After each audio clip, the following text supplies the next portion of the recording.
Hey there everybody, Johnny T here, and today we're going to replace the battery in this Timex Forester, or sorry, it's a Casio Forester, not Timex, my apologies. It really looks like a Timex Expedition, doesn't it?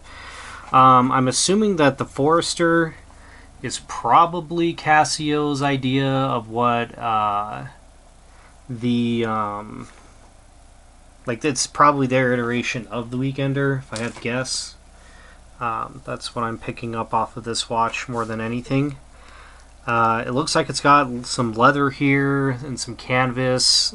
This is like army olive green or dark green. It's got some trees on the bottom. It's got a numerical, looks like they're painted indices. And then you have the 24-hour painted indices inward. So it's military time. It seems like it has a light. It says it has a light.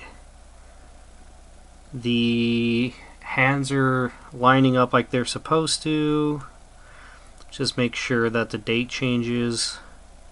It's got a big old gash up here. You can see there's a bit of white. Sometimes you could buff that out with an alcohol wipe.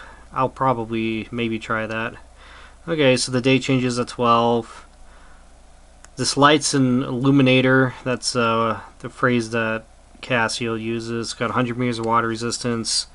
Crown's at the 4 o'clock. I don't think these are real screws. They might be, actually.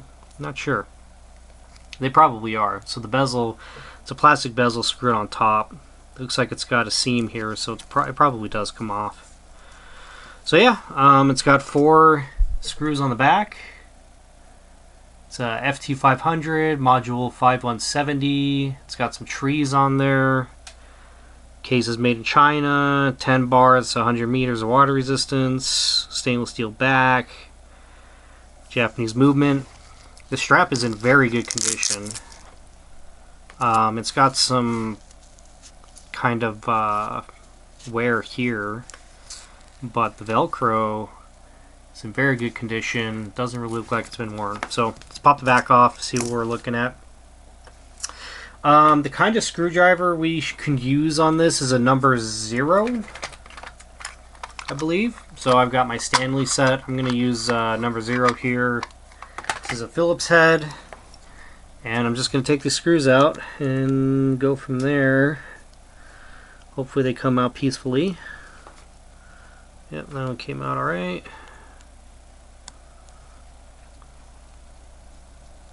This one also came out pretty well. Yep. So far so good. Alright. So let's try and pop the case back off and see what we're looking at.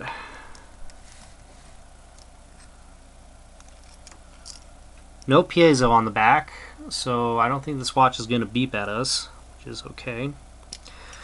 So we've got, so this is just a little block to keep the movement spacer pressed against the movement with the case back being screwed down.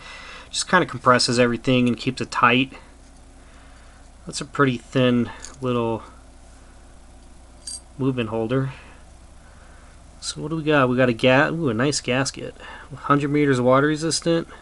It looks like it's got grease on it too. Wow. Still seems pretty malleable even. So it's using an SR621.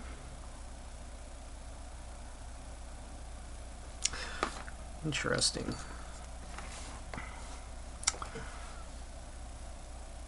SR621, and then it's got some information on the movement there, which is hard to pick up. That's probably the best lighting we can get on there.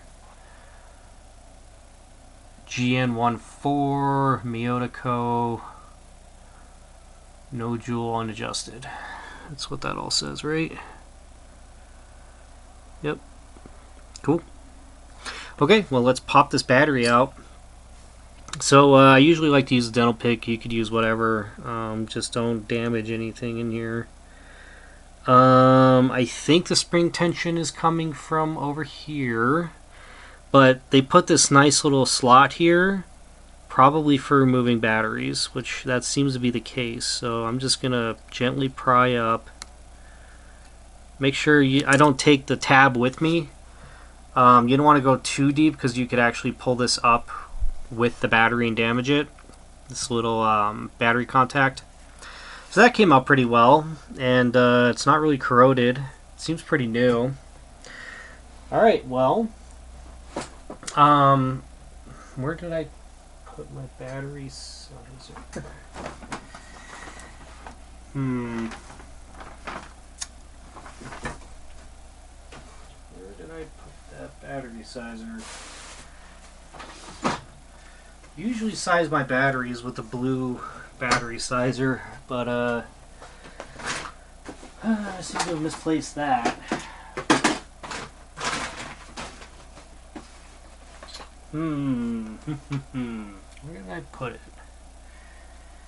That's so not like me to lose that. The big blue wheel. It's really obvious once I find it. Maybe it's in one of these drawers. Here it is. Alright, cool. Sorry about that. Okay, so I got one of these out. My knee. And just because every code on every battery is different, I just like to use this because it gives me the Swiss code. It's a 364. So it says that it's a SR921, but this is actually a 364 if we go by what the Swiss think. So I'm going to get my 364 out. Not that bin. This one. And that's that guy right there. I'm going to just open it up. And then I'm going to get my plastic tweezers because we do not want to short your battery. Oh, okay, so some of these batteries, I think I've talked about this before, but some of these batteries have, like, there's a chemical reaction with the packaging, and it'll actually cause problems. So I'm gonna just kind of push this against the rubber mat. Here, I'll show you. I'm just gonna let the rubber mat grip it, and then I'm gonna kind of rub all this stuff off.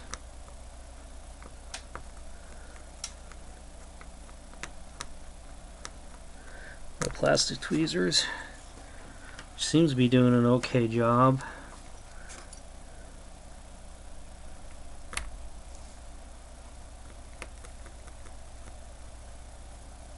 Yeah, there we go. That's probably good enough. And then I'm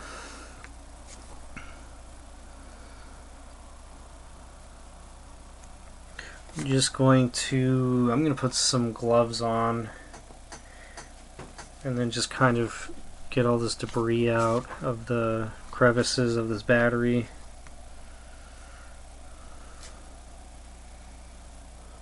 It should be fine. And then I'm going to install it. So this movement has a hook on it.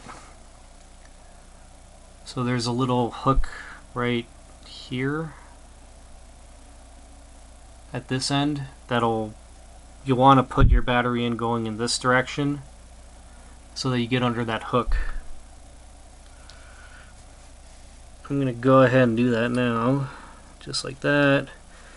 And then I'm using my tweezers. I'm going to pinch the side and the edge of the battery in the top and just put some pressure down like that. And our battery is now installed.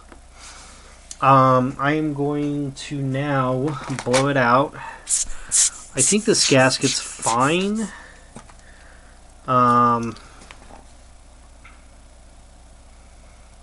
But I'm going to go ahead and re-grease it. Oh, it's got so much grease on it actually still. Maybe just flipping it over, because it's, you could see how much grease is on that. See how it's shiny? That's pretty well greased. So I'm not going to worry about it, honestly.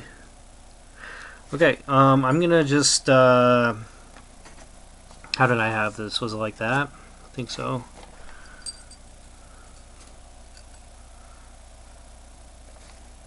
Yeah. That fell back in place nicely.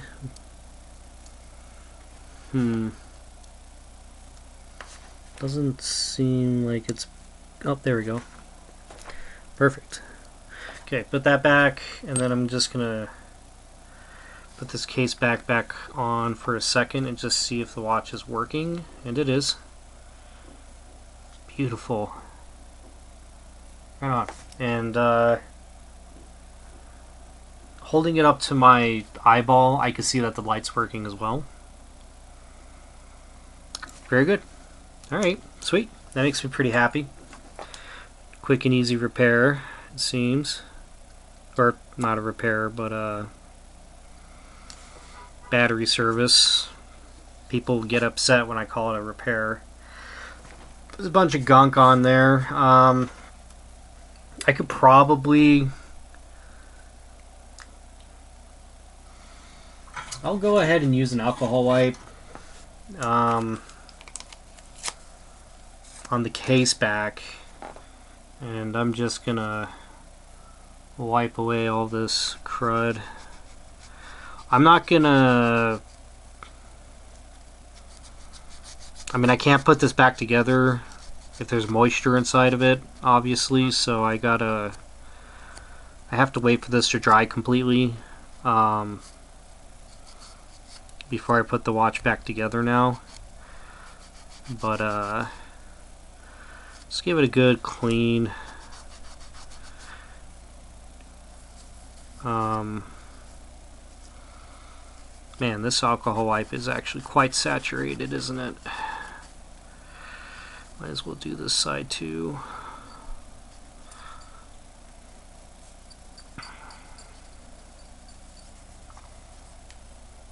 Yeah.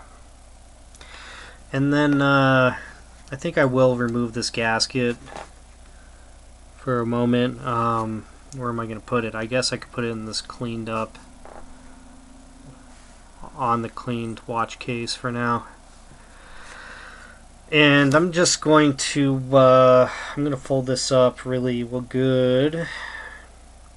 So I got a nice little corner, and I'm going to very carefully, because you don't want to get the alcohol on the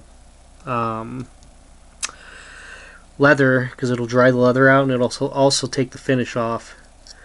But I just want to kind of clean up where all of this dirt has been going. The gasket's actually doing its job and preventing the dirt from getting inside of the movement. So I'm gonna put I'm gonna actually wrap the towelette into my pusher. I'm just gonna come in and really get these edges, and that'll remove a bunch of dirt. And I'm gonna flip it around. Just kind of do it again, just to make sure I get everything. Try not to get any alcohol on this leather.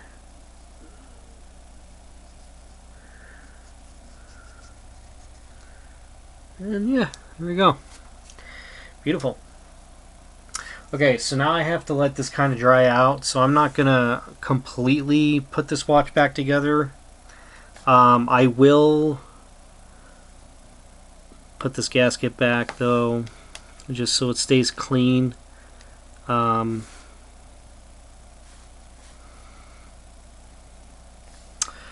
I think I will put this...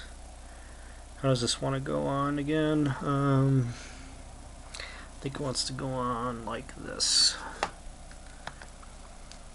And just so I can play around with the watch, I think I will put a couple screws in each, one screw in each corner.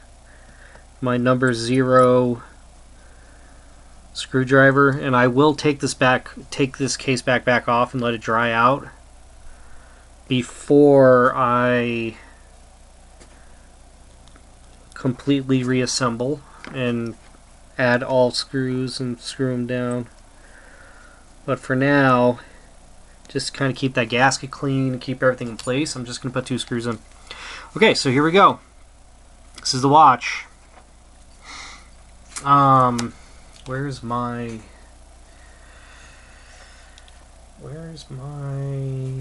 calipers? Thought I had them. Here they are. Okay, we need those to get dimensions, and then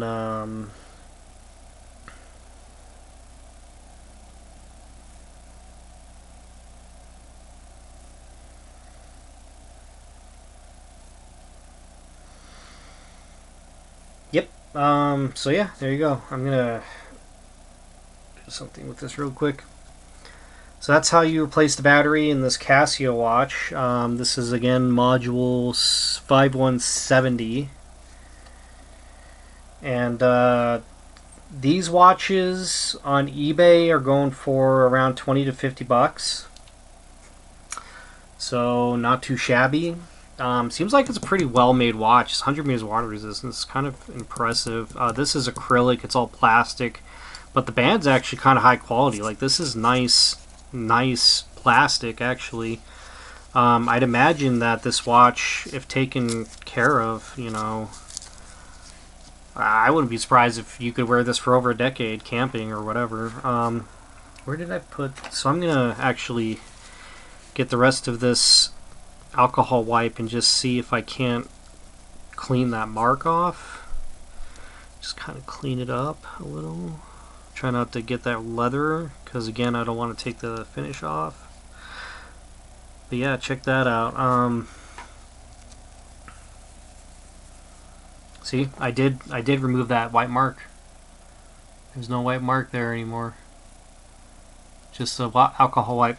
Cool. So let's get dimensions on this and then call it a video. This watch is